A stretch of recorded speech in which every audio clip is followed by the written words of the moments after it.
We just got Durin's kit and he's looking like one of the most exciting characters we've had in a long time. To be honest, I've been a little underwhelmed with the DPSs recently and how restrictive they are in terms of team building, but we've smashed it with the supports. Escoffier, Inefer and Lauma have all done big things for shaking up the meta and bringing some non-meta characters into the conversation, and Durin's another one of those. With Nefer and Farina currently on banner being S-tier units, as well as Arlecchino in the second half having strong synergy with Durin, you might need some Primo gems. Loot Bar have you covered there.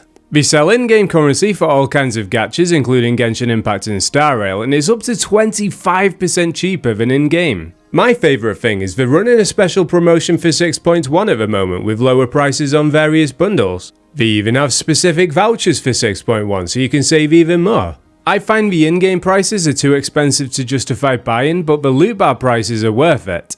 They've worked with other creators you might have heard of like Jello Impact and Raiden Shotgun and have over 25,000 positive Trustpilot reviews. They're completely safe and I use them myself. You only need the UID and server and your crystals will go through immediately. Check the link in the description to grab some discounts. So, what does he do, how do we play him, and what build does he need? Basically, he's an off-field damage dealer and buffer. The way you play him is you press skill and now you have two options. Press skill again to enter white mode, press normal attack instead to enter black mode. Whichever mode you choose will last 30 seconds, deal pyro damage and regenerate energy for his burst. He has two different bursts, one for white mode and one for black mode. They both deal AoE pyro damage in front of him, but in white mode he also deals AoE pyro damage on tick. When you use his burst in black mode, it deals single target damage on tick. White is AoE, black is single target. They both tick with him off field too. His passive gives buffs depending on which mode you use his burst in as well. For white mode, when party members trigger burning, overloaded, pyro swirl or pyro crystallize on an opponent, that opponent's resistance to pyro and the other elements is reduced by 20% for 6 seconds. In black mode, Durin's vape and melt damage is increased by 40%. Another passive increases his burst damage by 50% of his attack up to 1000, so try and get 2000 attack on him. His last passive gives Hexencircle buffs. So when the team has at least 2 Hexencircle members, the buffs from each mode are increased by 75%. So 35% resistance shred with white mode, 70% vape and melt damage for Durin in black mode. We'll talk more about teams in the team section, but for now, Hexencircle members are Durin, Albedo, Venti, Mona, Klee, Sucrose, Razor and Fischl, and all of them will be getting buffs in Luna 3. It's likely we'll get more Hexencircle members in the future too, like Alice and Nicole.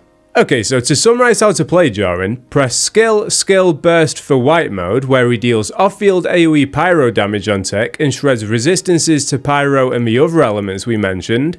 Press skill normal attack burst for black mode, where he deals off-field single target damage on tick and increases his own vape and melt damage. His stats are pretty typical: attack sands, pyro goblet, crit circlet. Aim for 2000 attack from his passive, but he does have high base attack himself, so I don't imagine it'll be too difficult. It doesn't specify that it scales off base attack, so I think it's reasonable to assume that whatever attack buffs you get in combat also count towards that 2000. For artifacts, give him 4-piece Noblesse if you don't already have a holder in the team. If you do already have a Noblesse holder, you could go 4-piece Emblem or 2-piece Noblesse, 2-piece Crimson Witch for his own damage. I imagine he'll get a new set at some point though, maybe when Columbina drops.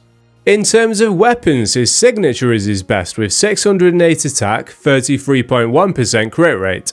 It increases his burst damage by 16%, his attack by 16%, and the active character's attack by 12%. When you have at least 2 Hexencircle members in the team, Durin gets another 12% attack and the on-fielder gets another 9% attack. If you don't have the signature, other 5-star crit swords are good stat sticks, but the weapon passives don't have any perfect synergies. Freedom Swan has 608 base attack, which is the same as his weapon, but also has 198 elemental mastery. This could be useful on him in black mode, where he wants to vape and melt. He'll also give the on-fielder 20% attack and 16% normal, charged and plunge attack damage. For 4 stars you could give him Wolffang from the Battle Pass. It gives him 27.6% crit rate, and at R5 gives him 32% burst damage and up to an extra 16% crit rate. Lion's Roar isn't bad either. It gives attack as your substat, and at R5 an extra 36% damage to opponents affected by Pyro or Electro. It will be team specific though, so it won't work in teams where you're trying to melt or vape with him because opponents won't already be affected by Pyro. If you're a new or free to play player and don't have the options I mentioned, you could always go with the quest weapon Moonweaver's Dawn. It gives 27.6% attack and 20% burst damage. If you need elemental mastery, the craftable Iron Sting gives you 165 elemental mastery as well as 24% elemental damage. Now for my favourite part of the video, let's talk about teams. There are 3 main categories I put them into. Hex and Circle teams, Reaction Enabler teams where Durin's off-field Pyro allows the on-fielder to trigger reactions. Then there's General teams where he's just used for general damage and buffs. I'm most excited for the Hex and Circle buffs, so we'll talk about those first. When there are 2 Hex and Circle members in the team, which there will be with Mona and Durin, Mona's normal and charge attacks give her a stack. She can get 3 stacks, and every time another teammate triggers Vape, it gets a damage buff. Her normal and charge attacks also extend her omen to a total of 8 seconds. Her C1 is buffed to give more reaction damage. Her C2 also gives 80 elemental mastery to the team now. C4 now gives Hex and Circle members 15% crit damage. C6 buffs her charged attacks. Basically, you can have Mona on-field driving the team, Durin dealing pyro damage off-field, Shalonen for her buffs, and then in the flex slots it depends on elemental application.